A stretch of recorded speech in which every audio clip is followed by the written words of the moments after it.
Okay guys, maybe ada yang tanya mana motor Benelli RFS abang kan.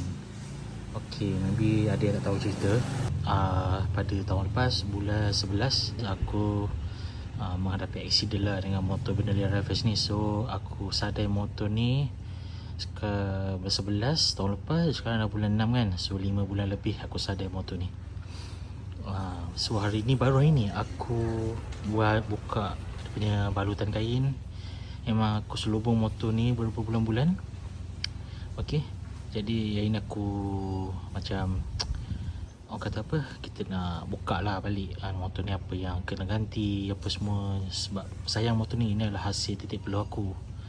Okay, jadi apa, kita start dulu motor ni, nanti aku cerita.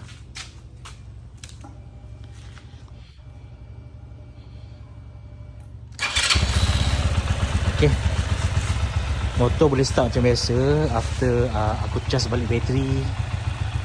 Okay, lama juga cas sebab bulan-bulan kan. So of course bateri kong lah. So timing cantik lagi. Lepas aku tukar staple aku dah jam, tukar staple lama balik. So timing cun lah. TPS ok. Lepas tu coolant top up balik. Minyak hitam masih sama. Petrol pun masa hari kejadian accident pun masih lagi ada dalam tangki aku. So apa yang aku perlu buat sebenarnya, ada beberapa barang yang aku perlu ganti asal faktor keselamatan lah. Benda yang wajib. Benda yang wajib sebenarnya, sekejap aku tutup motor dulu. Benda yang wajib sebenarnya adalah dia punya fork. Fork ni sebenarnya dia dah teruk sangat leaking dia. So actually dah lama leaking, so aku ignore benda ni sampailah hari accident. Aku boleh katakan inilah punca aku accident, fork. So masa kejadian tu bukan sebab jalan, bukan sebab tayar pun. Jadi tayar pun dah melekar dah.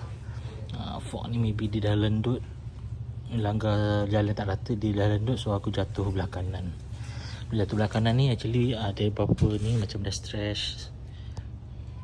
scratch ni. Ni biasa. Actually cover set pun dah cala habis. So aku buka terus, aku nak ganti baru lah nanti. So ini pun footrest aku dah pingkuk dan ini dah tak boleh pakai dah, tajam ni. So nanti kalau tukar standard balik, ini aku tak pakai dah kot. Tak tahu lah, tengok macam mana lah. Brake belakang dah habis, minyak pun dah tak ada. Okay, maybe kita akan servis balik nanti minyak apa semualah. Tayar belakang ok lagi, tayar depan akan tukar. Dan beberapa part macam handle sebenarnya tak bengkok. T-fork alhamdulillah tak bengkok lah. T-fork ok. Ada satu part ini aku nak tukar apa ni, con bearing, tak pernah tukar. So handling pun dah tak sedap. Nanti aku akan tukar lah. Ok, so insyaAllah untuk next video aku akan cuba untuk recover balik motor ni, tukar yang cover set yang lawa sikit. Ok, motor ni masih, actually engine masih smooth lah, masih smooth. Okay, masih smooth engine dia. Kau boleh dengar engine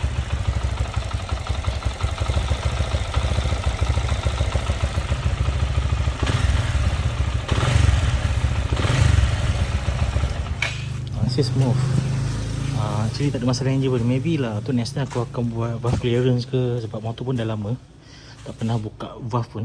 Maybe nak try buka. Ok, rantai dah kena tukar, dah keras sangat dah rantai tu. Ok, sprocket. Benda yang wajib safety lah, wajib safety. Ok, so insyaAllah aku akan comeback balik dengan motor ni. Ok, biar ada toggle macam ni dulu. Apa yang penting motor masih hidup lagi, itu je yang penting. Itu je yang penting. Ok, itu saja nak update pasal ni lah. Nanti next video aku cuba buat video lain untuk barang aku beli sikit-sikit. Kau tahu lah barang RFS ni mahal sikit kalau original. Ok, so kita cari barang sikit-sikit sampailah lengkap. Ok, banyak benda sebenarnya, banyak benda aku nak buat kembali ke standard balik lah. Aku takkan tukar kepala voice suku lagi lah. Ok, ni pun dah barai lah, nampak kesan-kesan patah. Suis pun dah barai lah. So ni baru, metal ni baru lagi. Ni ECU remap. Okay, so far itu je kot nak update pasal Benelia Refresh aku ni. So itulah, nanti aku update video lain lah untuk perkembangan untuk Benelia Refresh, InsyaAllah. Maybe ada yang nak tahulah. Ni aku update sikit lah tu korang Alright, itu saja guys. Itu saja nak update. Okay, Assalamualaikum.